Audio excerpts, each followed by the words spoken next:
Balance mes chers, bonjour à vous et bienvenue sur ma chaîne pour votre lecture intuitive de ce mois de septembre 2023. J'espère que tout le monde se porte très bien. Alors, voyons voir ce que l'on a pour vous. On a beaucoup de bleu, hein. Mais bon, c'est pas... Voilà. Arcane majeur, on a la roue de fortune dans votre vie sentimentale. C'est le seul arcane majeur. Plutôt de bon augure. Des coupes, des bâtons, des épées, des coupes, denier. Ok. Vous avez deux cartes qui portent le chiffre 10. D'accord ? Le chiffre 10, ça peut être le mois d'octobre, quelque chose en prévision du mois d'octobre, mais c'est surtout 1 plus 0, 1, nouveau commencement, quelque chose de nouveau. Alors, on va entrer dedans, on va essayer de comprendre ce qui vous arrive ce mois de septembre. Ce mois, vous avez comme énergie et influence de l'extérieur, vous avez le chariot. Le mois dernier, sauf erreur, vous aviez le diable. Le diable qui a dû vous obliger à peut-être à soulever ce tapis sous lequel on avait l'habitude de balayer tout ce qu'on ne voulait pas voir et vous avez peut-être été obligé de le soulever. Ce mois-ci, le chariot, c'est une énergie qui est beaucoup plus dynamique, beaucoup plus victorieuse aussi. C'est une énergie qui, elle, vous pousse à vous remettre en mouvement, qui vous pousse peut-être à... Comment est-ce qu'il faut dire ça? À faire fi des éventuels obstacles que vous pourriez avoir pour pouvoir continuer à avancer. Hein? Le chariot, il peut y avoir un caillou devant son chemin, il va soit le contourner, soit il va rouler dessus. Mais il ne va pas se laisser stopper, arrêter par un petit quelque chose. D'accord? Donc l'invitation, le message de l'extérieur, c'est continuer à avancer. Avancer, regarder droit devant et puis avancer, mener votre chariot de vie là où vous avez décidé de le mener. Votre énergie à vous, elle est un petit peu dans un monde parallèle. On a la 7 de coupe qui nous explique que vous êtes un petit peu dans le rêve éveillé, dans l'illusion, dans le fantasme. Voilà, vous évoluez dans un univers un peu fantastique, un peu parallèle. Pourquoi ? Parce que vous y percevez des messages. 8 de bâton, c'est la communication, mais une communication quasi télépathique. Alors, peut-être que vous êtes, par exemple, là c'est des exemples, peut-être que vous êtes dans un processus de formation à des soins énergétiques, ce qui pourrait se comprendre. Peut-être que vous êtes dans une activité de création, ce qui peut se comprendre. On se laisse prendre par son intuition. On se laisse envahir par des messages qui viennent de l'extérieur. Ça, pour moi, c'est la signature de quelqu'un qui est un petit peu dans un univers parallèle. Que ce soit pour votre travail, pour votre plaisir, ou tout simplement parce que c'est votre refuge. C'est possible aussi. D'accord ? On continue, on va essayer de comprendre un petit peu tout ça. Vous, ce que vous voulez le plus, c'est avoir le dernier mot. 5 d'épée, c'est une énergie de conflit, de chaos. C'est une énergie où, en fait, vous, puisque c'est votre jeu, vous voulez avoir le dernier mot. Vous voulez que les autres se taisent, vous voulez qu'on se souvienne de ce que vous avez décidé, de ce que vous avez dit, vous voulez avoir le dernier mot. Sur un sujet, sur un autre, ça peut toucher tous les domaines. Vous argumentez, vous vous défendez bec et ongles, vous vous laissez pas faire. C'est même s'il faut pour cela perdre ou payer le prix de certaines amitiés, vous le ferez. Même si vous devez perdre quelque chose dans le conflit, peu importe, vous allez jusqu'au bout. Vous voulez pas lâcher prise, vous voulez avoir le dernier mot sur une dispute. Ce qui va vous aider, néanmoins, c'est peut-être de faire un mea culpa. Le chevalier de coupe, c'est un chevalier qui va aller voir quelqu'un. Donc, a priori, c'est vous, puisque c'est votre lecture. Vous allez voir quelqu'un en tenant dans cette coupe vos émotions. et vous allez dire voilà le niveau exact de mes émotions. C'est pour ça que c'est souvent associé à un mea culpa. Je suis désolée, j'ai fait une erreur. Peut-être parce que vous étiez en bisbille, peut-être parce que vous vous êtes berné d'illusions sur un sujet ici ou sur un autre, je ne sais pas. Je ne sais pas, d'accord? Mais voilà, vous pouvez aller voir quelqu'un en disant pardon, je suis désolée, j'ai fait une erreur. Ou alors vous pouvez aussi très bien aller voir quelqu'un en disant, en révélant vos sentiments, en révélant vos émotions.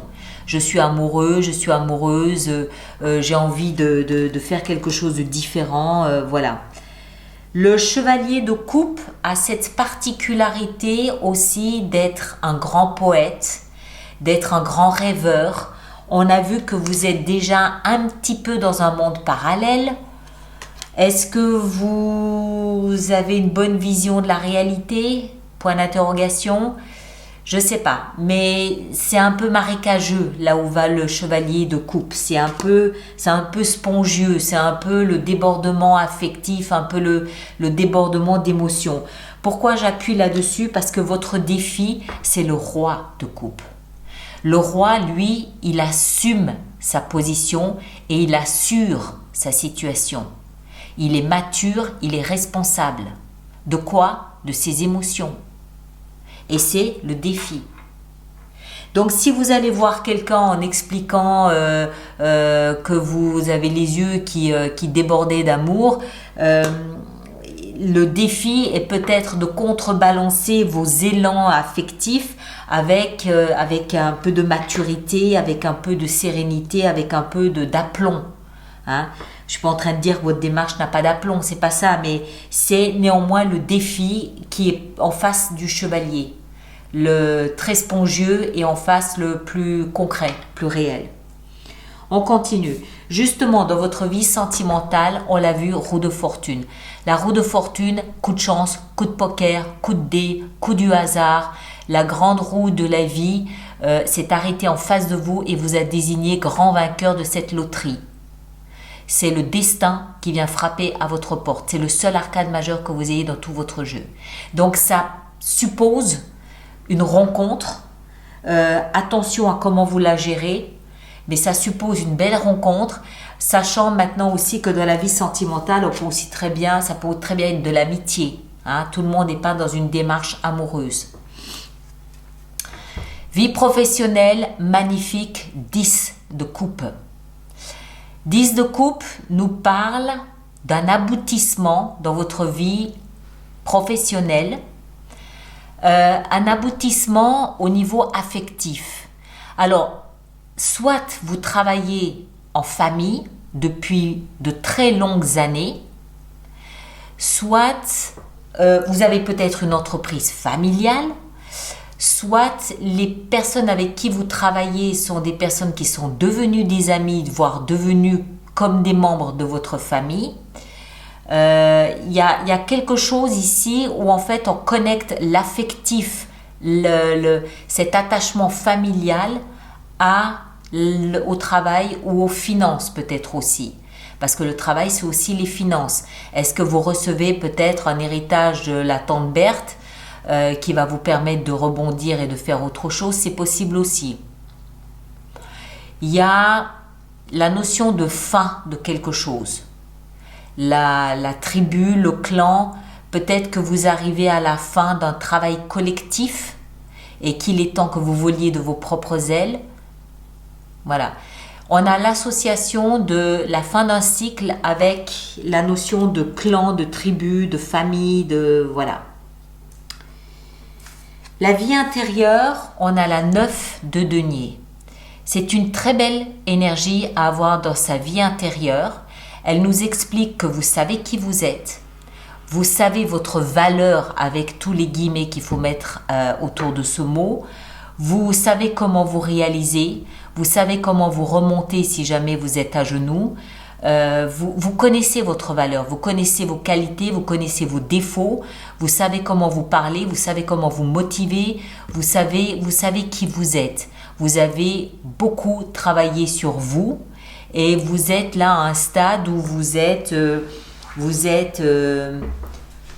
Vous êtes content, vous êtes satisfait de l'image que vous renvoyez. Vous pouvez aussi être, encore une fois, très alerte des compétences et des qualités que sont les vôtres.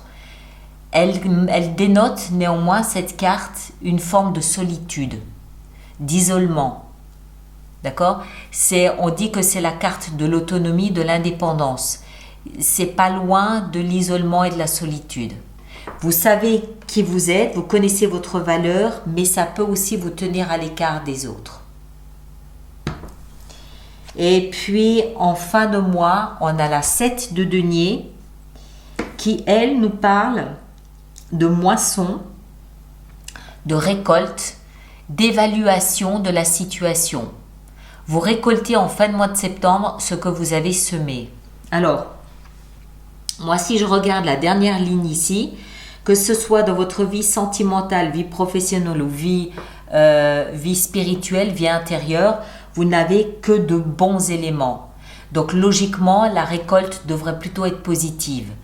Maintenant, il y a un truc assez bizarre ici, où vous semblez être d'humeur un peu belliqueuse, à chercher des poux et des noises à tout le monde, mais en même temps, en parallèle, vous faites des excuses ou vous rasez un peu les murs, vous essayez d'assumer des émotions.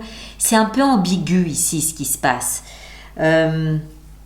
Je sais pas, ou alors ce sont vraiment les deux éléments de votre mois de septembre, c'est-à-dire que vous voulez rétablir peut-être votre honneur dans une situation, vous voulez avoir ce dernier mot, mais en même temps vous êtes conscient que vous êtes peut-être allé un petit peu trop loin et vous revenez avec des mots plus mielleux, c'est possible aussi. Encore une fois, vous semblez passer une bonne partie du mois de septembre un peu dans un autre univers, un peu dans un monde parallèle. Est-ce que vous rêvassez une rencontre que vous venez de faire? C'est possible. Du coup, vous n'êtes peut-être pas très présent pour les autres personnes. Je sais pas, c'est un peu spécial, il y a plusieurs éléments qui ont du mal à se trouver l'un dans l'autre. Mais la dernière ligne ici, elle est plutôt positive, que ce soit dans la vie sentimentale, professionnelle, vie intérieure où vous êtes nickel, sauf peut-être un petit peu de sensation d'isolement, c'est possible, disons que c'est pas à exclure, mais en fin de mois, vous regardez tout ça en vous disant, bon, ben j'ai bien fait, j'ai fait ce qu'il fallait, j'ai investi là où il fallait investir et ce que je récolte, je ne l'ai pas volé, je le mérite. D'accord? Donc, voilà, à voir. Le mois prochain, Balance, le mois prochain, vous avez l'ermite. Donc, le mois prochain, vous allez vous poser quelques questions existentielles, probablement en rapport avec ce que vous traversez ce mois de septembre. Ok? Allez, on va préparer notre extension. Donc, tous ceux pour qui cette lecture fait résonance, je vous rappelle qu'il existe une extension, un approfondissement de cette lecture. Elle se trouve dans la boutique alice-nicolas.com. Et tous ceux qui vont régulièrement acheter des extensions, je vous rappelle qu'il y a un programme d'abonnement aux extensions, des abonnements de 3 mois, de 6 mois ou de 12 mois pour 1, 2 ou 3 signes ou même plus si vous voulez. Et toutes les informations concernant ces abonnements sont dans la rubrique abonnement du site internet. Leur tarif est nettement plus avantageux en prenant un abonnement évidemment, mais pour cela il faut y aller régulièrement, on est bien d'accord. La tempérance avec le chariot. Ouais. On a cette notion d'équilibre, on cherche une forme d'équilibre ce mois de septembre. Ah ben voilà, le monde. Ouais. Vous êtes dans un monde parallèle parce qu'il y a quelque chose qui est en train de se terminer. Quelque chose qui vous rend peut-être un petit peu nerveux. C'est possible. La 5, tu m'étonnes. Tu m'étonnes que vous soyez d'humeur belliqueuse. Il y a quelque chose qui va vous tomber dessus, qui va vous mettre en pétard, qui risque fort de vous rendre d'humeur pas très conciliante, on va dire comme ça. On va voir, hein. Le chevalier de coupe, ici, qu'est-ce qu'on a? On a le roi de coupe. Qu'est-ce que je vous disais? C'est le même que celui-là, d'accord? Et sur le roi de coupe, qu'avons-nous? L'as de bâton, ok? Ça prend sens là, ça commence à prendre sens. La roue de fortune dans votre vie sentimentale, on a la 10 de coupe, magnifique, la même qu'on a ici. Et dans la vie professionnelle, la 10 de coupe, on a la 10 de bâton. Vous avez 1, 2, 3, 4, 5, 6, 7 indications de fin de cycle pour démarrer un nouveau cycle. Alors, ici dans la vie intérieure, 8 signes, as de coupe. Et puis en fin de mois, punaise, le magicien, chiffre 1 ici aussi. Vous avez plein de signes nous disant que septembre, c'est la fin de quelque chose. Octobre marque le début de quelque chose de différent. D'accord? Quelque chose de nouveau. Voilà. Alors, ceux qui me rejoignent pour l'extension, le lien est pile là-dessous. Les autres, merci de laisser vos commentaires sur YouTube. Allez voir votre signe ascendant, votre signe lunaire et vous faites une synthèse des trois signes, des 3 lectures. Ça vous fera une lecture personnalisée. Merci de partager, de liker et puis on se retrouve très bientôt pour d'autres lectures. Merci à vous, prenez grand soin de vous et à bientôt. Merci beaucoup.